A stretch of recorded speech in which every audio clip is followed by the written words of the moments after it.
Okay, let's talk about upscaling and AI and how that relates, because here's what I've been thinking a lot about lately. Okay, so Oblivion just came out. Danny, I saw your post. I know how you feel about it. I'm on the same page. I'm actually going to be playing Oblivion tonight with my buddy and I. We're going to hop in Discord. He'll do his playthrough. I'll do mine, and we'll just chat about what we're doing. Looking forward to it.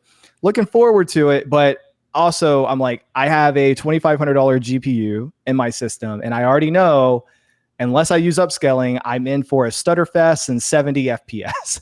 Because my buddy, he bought a 360 AIO 5090. I sent it to the group when he bought it. After tax, he was over $3,000 for that card. Okay. He got it from our micro center. He got there and it was $2,800 MSRP. It was like a gigabyte Auroras or something like that, or Extreme. Auroras, yeah. And anyway, so that's the one he has. And then he got Oblivion. He started playing Oblivion before me. He messaged me. He's like, bro, he said 4K max settings. I'm getting 70 FPS. Like, what? Yeah. On a $3,000 GPU. Like, what the freak? Like, what world do we live in? So here's the question I have. We're all, tech enthusiasts, or I know in some circles that word, Kyle, but we love the hardware, right? Enjoyers. Enjoyers. So we love the hardware, right? But I'm like, okay, outside of just kind of like bragging rights, if we're going to a world where every game, all right, number one, most of the games are being ran on Unreal Engine or being built in Unreal Engine, which often leads to a stutter fest. And then developers are just like, just enable DLSS, bro, and frame generation. So it's like, okay, if I have to enable these AI technologies anyway, is it even worth, even if you can afford it, even if it's available in your area, is it really worth even buying the high end at that point? Because the whole point of buying the high end is to have that horsepower, right? I want the best. I'm going to do the best. But if they're putting you into a situation where I got to turn on upscaling anyway, well, you can save all that money, get a 5070 Ti, enable multi-frame generation for a single player story driven game, DLSS, balance, performance, quality if you want better image, and you're going to get close to 200 FPS. Yeah. You know what I'm saying? Mm-hmm. And I know debate FPS, but I think you guys get where I'm going with this, right? Yeah. So I'm very curious to know your thoughts on that. Like, how do y'all feel about that? Danny, it's an interesting perspective because, you mentioned how developers are just basically telling people, just turn on DLSS or frame generation as a solution. And I think looking at it from NVIDIA's side, that's part of the deal you're getting. Like, in their eyes, that's part of the deal. Like, it's not just about the hardware anymore. Mm-hmm. They're also selling you on the whole AI feature set, right? Yeah. So that goes back to what we were talking about, how when you look at the actual hardware, you're not getting the same level of hardware you used to, but because you have, AI multi-frame generation now and upscaling to help make up for that lost performance. Yeah, like it's a tough one, right? Because you want to look at playing new games, and especially if it's like a $3,000 graphics card, you want to play it max ultra settings or whatever, and be able to get like over 100, 150 FPS. But then when you're looking at, I don't know, Oblivion Remastered, right, and you're getting like 70 FPS, it doesn't make you feel good about your purchase. Yeah. But in NVIDIA's eyes, they're going to tell you, well, you're supposed to be turning on multi-frame generation with upscaling, and then you're supposed to get that experience that you were expecting. But for us, I guess, because we're more old school, I guess, we're looking at it we just want to focus on raw rasterization first. Native resolution, I feel like, is, I'm not gonna lie, I turn on DLSS more than I don't, and that was something I didn't do for a long time until it got really decent. I will not use frame generation. Even in Cyberpunk, I turned it on a few times and played with it, and I can just tell. I don't know what it is. I can just tell there's something about it. It's just very subtle. If you're playing with mouse and keyboard, it's just there. If you're playing a game that has like I play on a 60 hertz Hisense TV downstairs, I don't really care that much. But when I'm playing on, again, this goes back to the high end stuff. When I'm playing on a $2,000+ GPU, which the Founders Edition, like I don't want to feel that. Like, I literally am playing on that Mhm. to not Yeah. feel that. I'm not playing on that to play a console.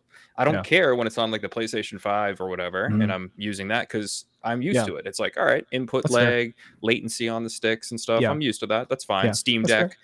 I can run the Steam Deck at 30 FPS. I don't care. But Yeah. the PC, it's like, this is when you come and you sit down and you're like, all right, I want the ultimate experience, even if Yeah. you're on like a 5070 Ti, because you look at the 5070 Ti's performance, right? That's a fast still up there. card. Yeah. Yeah. Like, that's a fast card. Yeah. And it should be able to do 4K 75 80 FPS pretty Mhm. consistently in most modern titles, you know, without having to turn on like any sort of upscaling or you know. So it's like, it is kind of like you said, E-Rock, it's like, it's pretty depressing in a way, because you're like, what the heck? But Yeah.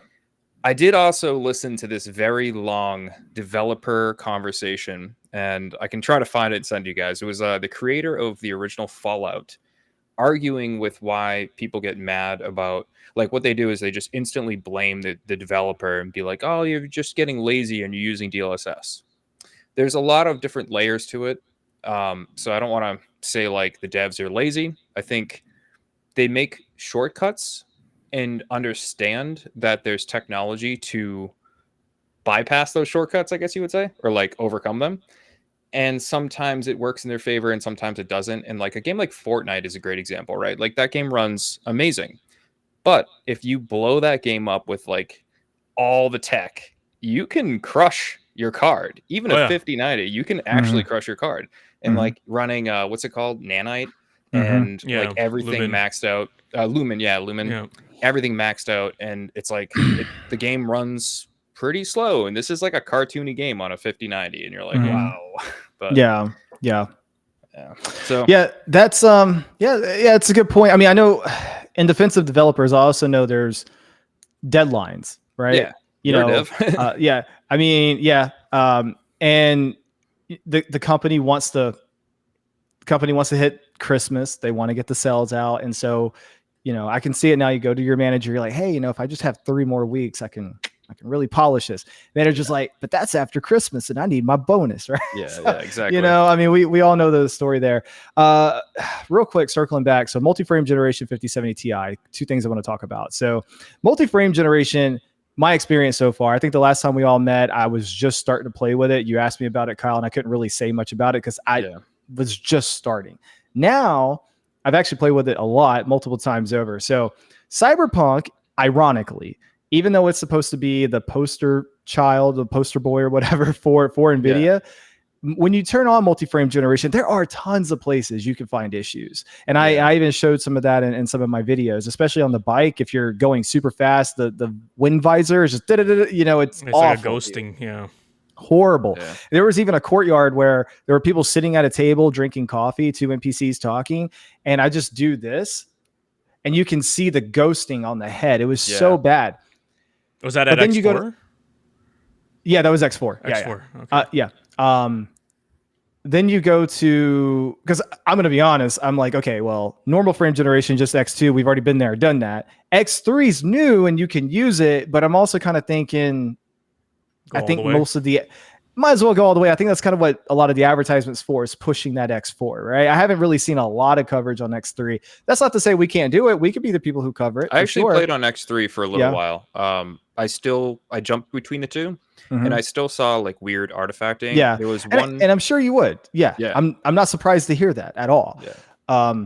But anyway, what I was going to say was Hogwarts Legacy, and I'm just hand to God, I'm being as honest as I can be with you guys, in my opinion. Hogwarts Legacy, I'm surprised it already has X4 multi-frame generation. I was surprised they added that in, but cool. 2, when you enable it and you run around Hogsmeade, in my opinion, and I've done this on 3 different NVIDIA GPUs now, maxed out everything, ultra settings, ultra ray tracing, DLSS. I think they put ray reconstruction in it. And then also multi-frame generation X4. To me, it was a really good experience. In terms of artifacting, Cyberpunk was way worse. I don't know how that's possible. I do not know how that is possible. I think lighting. It's got to be the lighting. It's got to be. I don't know. But latency is a little bit hit or miss. It's a little bit subjective, right? Because some people are going to be more latency sensitive than other people. I mean, now there's going to be a point in time where everybody just feels it, right? Yeah. You know, let's be honest about that. But when you're talking like, I don't know, like 25 versus 30, you know, I don't really know. I don't really know who's going to feel that, but I do want to go back and do like dedicated multi-frame generation testing with latency numbers on the screen and play with it. Maybe bring in a friend or two who isn't really familiar and say, hey, play that. What does it feel like to you? Does it feel sluggish or does it feel very smooth? And just kind of get that opinion. Overall, in my opinion, multi-frame generation is better than I expected it to be at the start of this launch. Like I remember going into it, I'm like, man, this is going to be a disaster. Like that was my thought, right? Mm-hmm.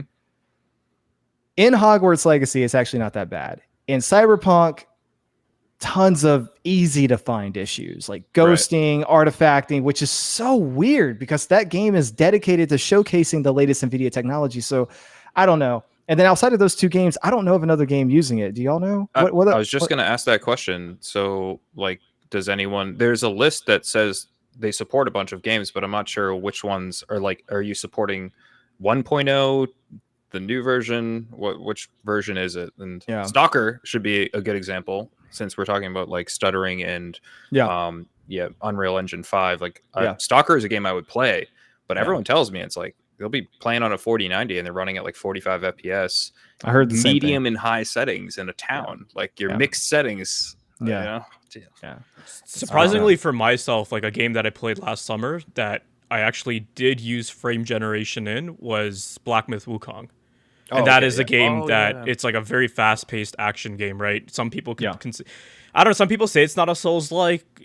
I feel like it's kind of there, but it is a very fast-paced game where your actions and your inputs matter a lot, and like the way you time stuff with the combat and the way the bosses are.